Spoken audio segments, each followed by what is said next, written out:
সৎ, নীতিবান এবং নেতৃত্বের অন্যান্য গুণাবলী সম্পন্ন অফিসাররাই উচ্চতর পদোন্নতির দাবিদার বলে মন্তব্য করেছেন অন্তর্বর্তী সরকারের প্রধান উপদেষ্টা ড.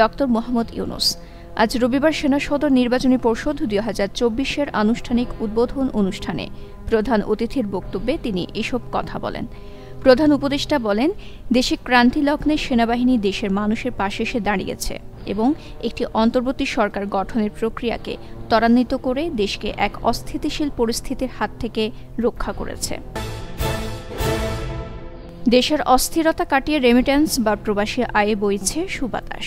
চলতি মাসের প্রথম 5 দিনে রেমিট্যান্স এসেছে $425 মিলিয়ন, যা বাংলাদেশি মুদ্রায় ৫,০৯৯ কোটি ৬১ লাখ টাকা। এই অর্থ গত বছরের একই সময়ের তুলনায় $100 মিলিয়ন বেশি। আজ রবিবার বাংলাদেশ ব্যাংকের হালনাগাদ প্রতিবেদন থেকে তথ্য জানা গেছে।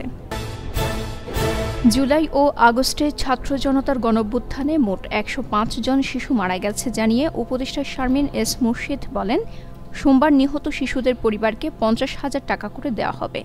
সমাজসেবা কার্যালয় ও উপজেলা রোগী কল্যাণ সমিতির মাধ্যমে বৈষম্য বিরোধী আন্দোলনে আহত শিক্ষার্থীদের মোট ৮২,৭০,৮৯৮ টাকার সেবা দেওয়া হয়েছে বলেও জানিয়েছেন উপদেষ্টা।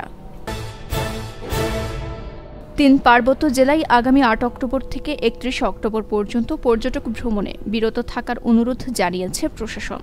আজ রবিবার বিকেলে বিষয়টি নিশ্চিত করেছেন খাগড়াছড়ি জেলা প্রশাসক মোহাম্মদ শহীদুজ্জামান। তিনি জানান, পরিস্থিতি বিবেচনায় এবং পর্যটকদের নিরাপত্তাজনিত কারণে খাগড়াছড়ি জেলা ছাড়াও রাঙামাটি ও বান্দরবানে একই সময়ে পর্যটকদের ভ্রমণ থেকে বিরত থাকতে অনুরোধ জানিয়েছে স্ব স্ব জেলা প্রশাসন।